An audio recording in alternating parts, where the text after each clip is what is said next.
Let me repeat. We're going to make it easier than ever to get vaccinated. Visit vaccines.gov, or text your zip code to 438829. 438829. Visit vaccines.gov, or text your zip code to.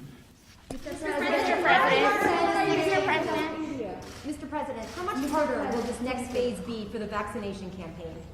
I'm sorry, you're both speaking, one at a time.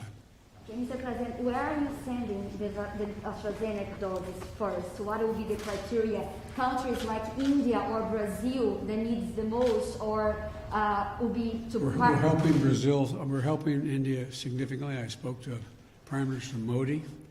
What he needs most is he needs the material and the parts to be able to have his machines that can make the vaccine work.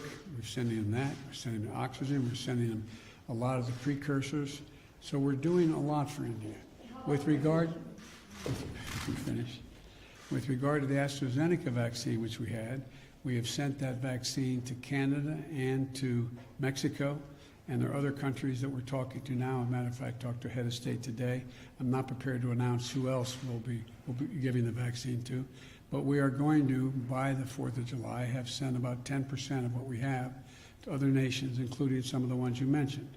Mr. President, if this phase is not successful, How much harder will this next phase be for the administration? How much harder compared to your first 100 days? Well, I think in one sense it's easier in that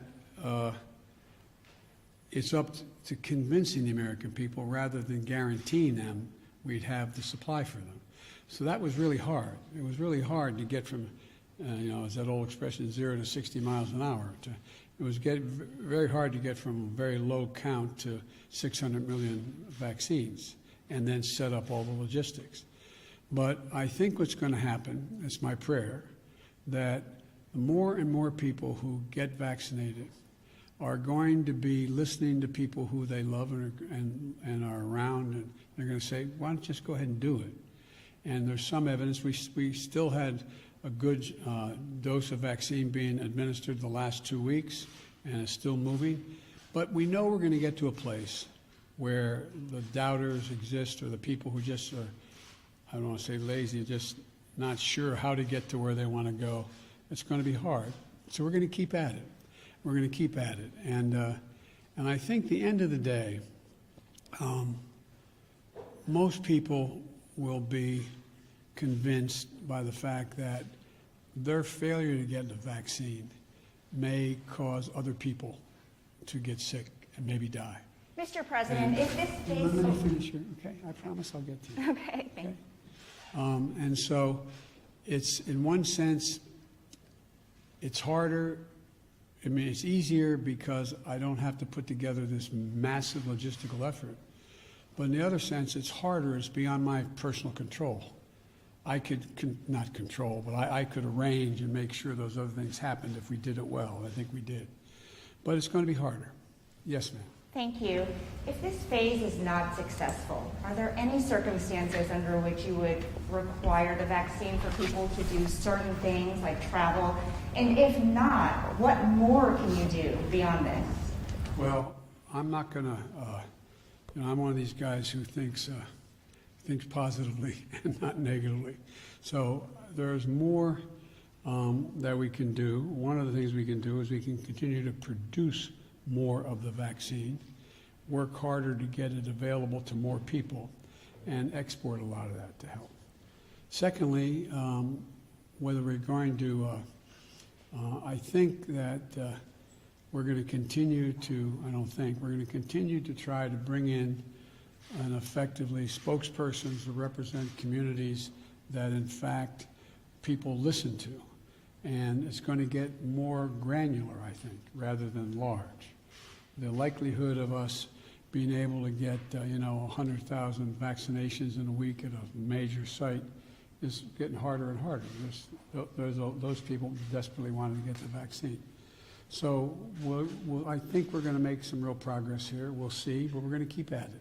And whether you've spoken, can you say whether you've spoken to your trade representative yet? Say again? Can you say whether you've spoken to your trade representative yet, Captain Tai, about the issue of issuing waivers on vaccine patents? Is that something you would support?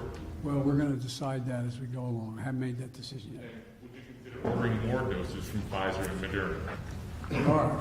You've already ordered 100 million more from each. Would you order additionally on top of that? The answer is we're going to, as long as there's the problem anywhere in the world, even if we solve it here, we're going to move as quickly as we can to get as many doses of Moderna and Pfizer as possibly can be produced and export those around the world.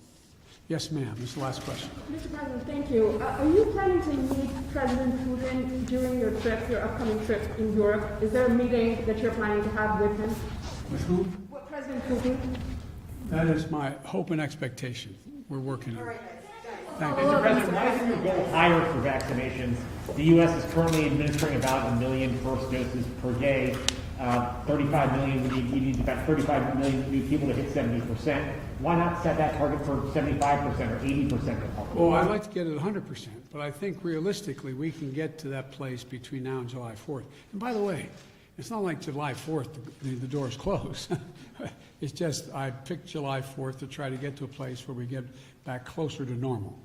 And so we're going to be vaccinating people into next fall. This is not going to something all of a sudden July 4th we're going to just declare it's over. Thank you so much. All right, guys. Thank you. Mr. President, just on Brazil.